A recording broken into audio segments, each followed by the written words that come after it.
नमस्कार भैया, नमस्कार बहनी। का हाल बा? कैसन बा? ठीक बाना? हम भी ठीक बानी, मस्त बानी और एक बार फिर से लेकर आ गई बानी उत्तर प्रदेश विधानसभा चुनाव पर स्पेशल शो खेला हुई।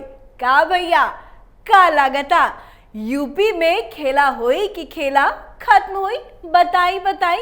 अब देखी भले हमार भैया जी, अरे मने अखिलेश भैया, चुनाव के चलते ममता दीदी के देहल नारा खेला होबे के उठा के उत्तर प्रदेश में पटक दिहले बाड़े। पर इनकरा के ई नइखे बुझाता कि यूपी बाओ भैया, माने योगी जी के नैका उत्तर प्रदेश बा और यही जा ममता दीदी के नारा खेला होबे ना चल पाई। यही जा सब खेल योगी जी के सामने खत्म हो जाए भैया, खत्म हो जाए। देख लेम अखिलेश भैया अपन पंचर साइकिल में सवार होकर खेला होई के नारे लगावत बाड़े। पर इनकरा के ई नइखे पता कि खेला इनकरे साथ हो जाए भैया। पर हम तो अपन भैया के बात मान के रउआ से पूछतानी कि का भैया यूपी में खेला होई कि खेला खत्म होई? सुनी कमेंट करके जरूर बताएं। पर जानता नहीं, आज हम अपन खास शो खेला होई में लेके आइल बानी उत्तर प्रदेश विधानसभा पर चुनाव से जुड़ल एकदम झक्कास खबर। अब देखी चुनाव तो सर पे बानू और यही से सब पार्टी भी पूरा तिगड़म बाजी लगावे के कोनो कसर नहीं के छोड़त। एक से बढ़कर एक एक्शन प्लान बनता। पर जानता नीनू, एक्शन होई या परफेक्शन होई, इस सब चीज में बीजेपी सबसे आगे रहेला। और यही से चुनाव के पहले योगी जी के साथ साथ डिप्टी सीएम दिनेश शर्मा और केशव प्रसाद मौर्य समेत बीजेपी के एक से बढ़कर एक बड़ नेता सब चुनावी अखाड़ा में उतर गई बाड़े। साथ ही सब आपन आपन सीट के चुनतारे। खबर बा कि यूपी विधानसभा सीट से डिप्टी सीएम केशव प्रसाद मौर्य कौशाम्बी के सिराथू से आपन किस्मत अजमई है। काहे किनू जानतानी, केशव मौर्य सिराथू के ही रहे वाला बाड़े और योगी सरकार के deputy CM doctor Dinesh Sharma Lucknow cantt seat से चुनाव लड़ सकत बाड़े। काहे कि डिप्टी सीएम बने से पहले दिनेश शर्मा लखनऊ के मेयर रह चुकल बाड़े। त ई सीट काफी खास बाओ भैया। और सुनी, बीजेपी के प्रदेश अध्यक्ष स्वतंत्र देव सिंह के बुंदेलखंड से चुनाव लड़े के खबरों आवता।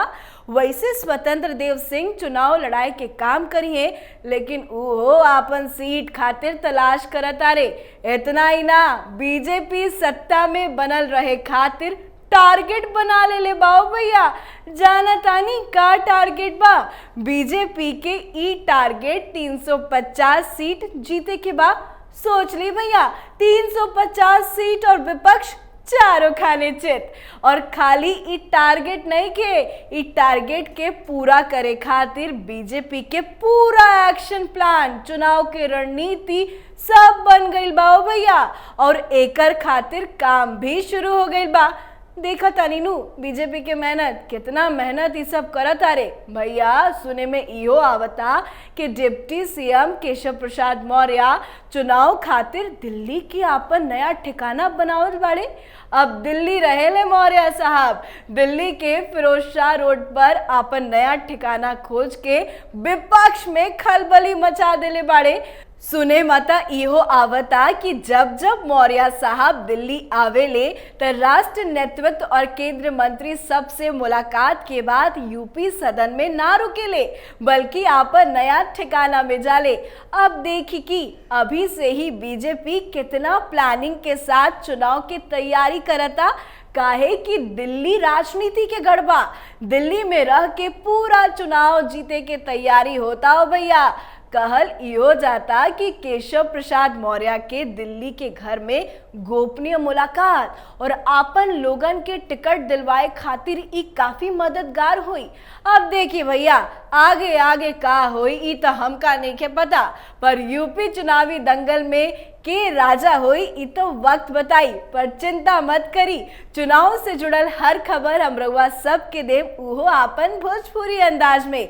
और आज के इस खास शो में बस कही इतना ही हम चाहता नहीं भैया, पर जाते जाते कमेंट करके बता तो दी कि यूपी चुनाव में का होई। बोली बोली खेला होई कि खेला खत्म हो जाए। गोड़ लागता नहीं भैया, राम राम।